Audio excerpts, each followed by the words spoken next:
What's up, my fishing addicts? Check it out. We're back again. You know what day it is, right? Tacklebox Tuesday. All right, so check this out. You see me sporting my new gear. This I got from Rugged Legacy. Hopefully, if they're watching, we could use some sponsors. Ding! I don't know how to do special effects, so ding! All right, so anyway, what we're doing today is I'm going to show you how to build or make your own shark leader. Okay, because I know some people are out there, and depending on the species you're trying to target, you might get a shark, you might not, or if you're trying to get a shark. So check it out. This is going to be a discount way, and I'm going to show you how to make your own, and it's going to be really, really easy. Okay, so if you watched my other video before, you're going to need the basic same equipment. Okay, so first and foremost, you're going to need your wire. Okay, here I got this wire. This is 3/32 nylon or rubber coated wire. Just got it at Home Depot. It's 26 cents a foot, so I got 3 feet. Cut it in half. All right, and then you're going to need your mono. There's a reason why I'm saying we're going to need our mono. You're going to need your hooks. All right, I am using a size 18/0 steel forged straight circle hook. If you remember my video about hooks, there's a difference with the straight circle and the circle. As you can see, there is a more pronounced straight circle, straight on the circle, so it has that more pronounced arc. Now, you're gonna need your crimps, and you're going to need your swivels. Right here, I have an extra swivel that I used before. This is a 400-pound test swivel, which you can get, but I'm going to show you how to do this the inexpensive way. Okay, I also got another pack of swivels right here. All right, so check it out. This is made by S Pro Sports Professionals. Even though the swivel, I'm going to show you a size comparison. This is the S Pro. All right, it's only a size 2. This is a 400-pound test, and this right here is a 230-pound test. Okay, downsize your gear, guys. Downsize your gear, because you don't need this big, heavy stuff. They want to, the bait shops, tackle shops, all these, places are going to want to throw, oh, you got some tough gear. You got this many pound test. You can haul in freaking, what is it, Moby Dick or Nessie, the thing in the lake, whatever. Okay, so anyway, you got that. Okay, now with the wire though, there is a caveat. You're going to need your ferrule and stop set. I got this for about, I think it was like $1.39. These are your crimps for the wire. I'm going to show you that in a second. Okay, so first things first, we got all our equipment. Got that. Got our crimpers. Don't forget. Don't forget your beads and your snap swivel for your weight. Okay, so check it out. First thing we're gonna do is I've already pre-done this to save you guys the time. I made a loop, all right, and put the ferrule stop set. So if you remember how I did my other one, I could use, if you wanted to do it like this, I don't suggest doing it like this because of the presentation. You can take, because it comes with 2 of these little stoppers, and you just simply slide it through. Okay, but not so simple. Okay, so it goes back and forth.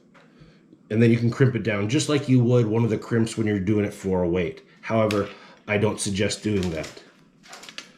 So what we're going to do is, I have this already pre-crimped. We're going to go over the first one. So, just like with any other one, we go and we get our second crimp out. Okay? Pay attention here. You go and we will crimp it down after we put our hook on, right? So we get it. And this is also, like I said, this is matching the diameter of the wire to the crimp or to the ferrule if you want to get fancy with it. So you go ahead, tighten it down, give a little bit of room so that way the hook can spin, and that way you can go ahead and hook your spider weight through that as you're casting. Or if you're not using a spider weight, not surf fishing, that's cool too. You still want to give that, whoop, I'm flinging stuff everywhere, just a little bit of wiggle room. Okay, take our handy dandy crimpers.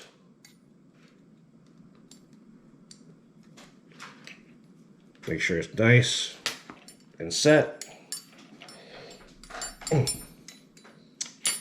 There's one. And here's two. Sorry, my hands are a little slippery. There we go. All right, so now it's crimped on there and ain't going nowhere. Now this is where you take your loop, okay? What you would normally do is, now I'm going to show you something.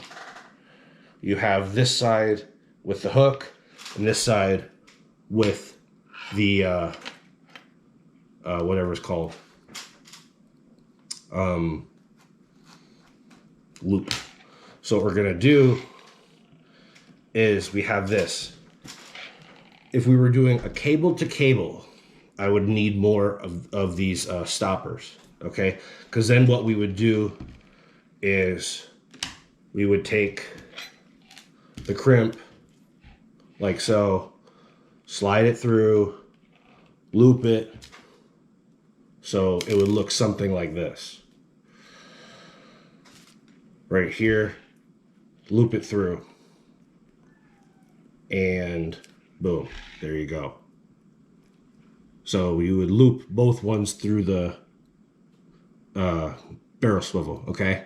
The reason I say this is because with this, what you'll do is it allows it to swivel. It allows that natural presentation. So if I take it off, you know, there's a hinge essentially. So that way the weight is on this side, boom, drops on the floor. The hinge is right here. So this cable lets it, like I said, it's about 1.5 feet, because you don't want to cut it too long or else it's going to get tangled up, and you don't want it to cut too short. Otherwise, because cable, it's going to be stiff. Now I got the green nylon coated because we got green waters here in Texas. So this way you'd have this hinge, and this way it can float around naturally in the current. All right, so there's that. Too easy, right? So I showed you how to do one part and one part. Now if you want to do the whole thing, you want to do a double wire, like I said, before you crimp this, you'll put the barrel swivel on and then do the same thing to this side. However, we're not doing that. So what we're going to do is, I have some beads here from Junior. So what we're going to do is we're going to do an alternate, okay? So he wanted to have this one called Spinner Shark. So we are going to, because we catch a lot of spinners and blackheads, or blackheads. Spinners and black tips. As you guys can see, I don't cut stuff out. If I mess up, I mess up. It's a real thing. I'm not gonna Mr. Fancy Pants and sugarcoat it, because you know what? That ain't what fishing's all about. It's about realism, about being out there with nature and all that other good stuff. Okay? So because my son wants this, and I love my kid, because he's out there playing with his girlfriend. No, it's his friend. She's leaving, so, you know, otherwise Junior would be here doing this for us. Give me 1 second.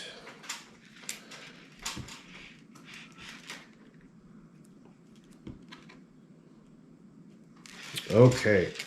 Then we got our end that has the weights. And so you got your snap swivel there.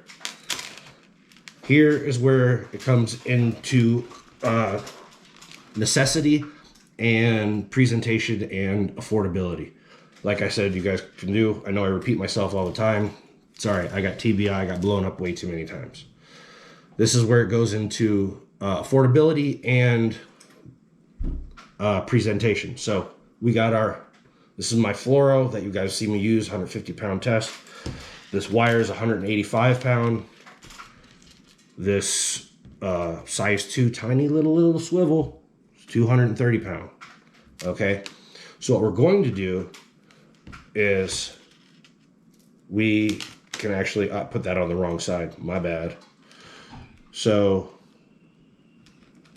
I will redo this.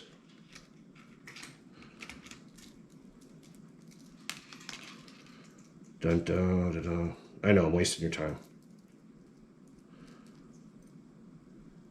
So what we're going to do is we're actually, well, it's a good learning experience for you.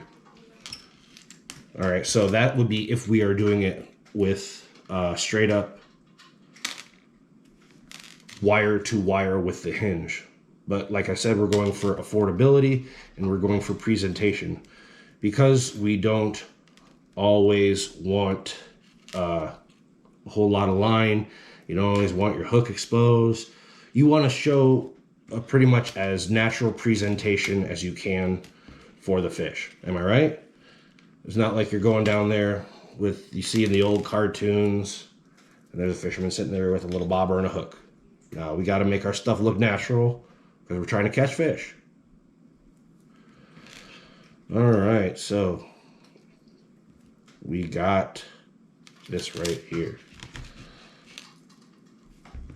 It's probably going to be backwards, but it says spinner shark. There you go, spinner shark. So then we take our handy dandy little crimp, slide it on just like we did with the other videos I've showed you on how to make your leaders. Pull it through, give it a little bit of hang. It's all about the angle of the dangle.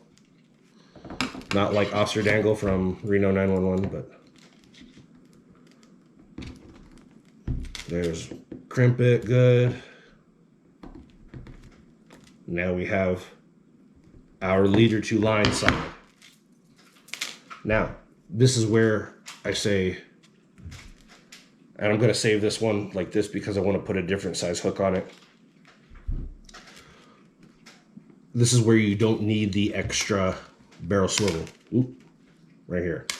Because you have your mono or fluoro, so all you're doing is you're just throwing a crimp on, doing a little loop, pushing it through, like that, loop to loop.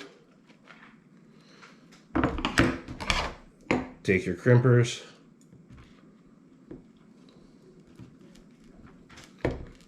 crimp it down good. And there you go. So now you have your line to leader, you have your hinge, and this is where we put the hook.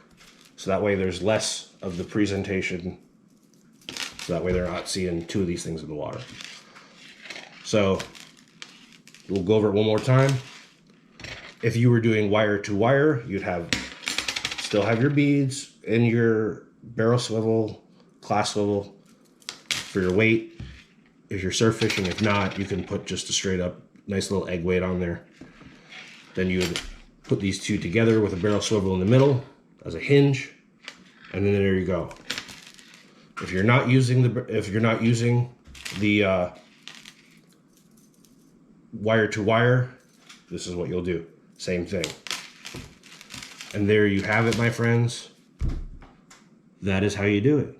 And the reason why, I forgot to say that earlier, the reason why we don't do the one long line like we normally do with the fluoro or the mono leaders is because once you get a line like this, 3 feet, once it's kinked, it's all over. Same way as it is with mono. So you don't want to be cutting your stuff all the time. And also when it's a longer line of wire, it's not going to have the same, it's not going to have the same movement in the current, and the wire is going to be heavier and it's going to sit in the bottom. It's going to dig. So this with the hinge allows it to free float. All right, ladies and gentlemen, my fellow fishing addicts, I hope you got that fishing addiction. But in the meantime, y'all know what to do. Keep the blinds tight and rods bent. We out.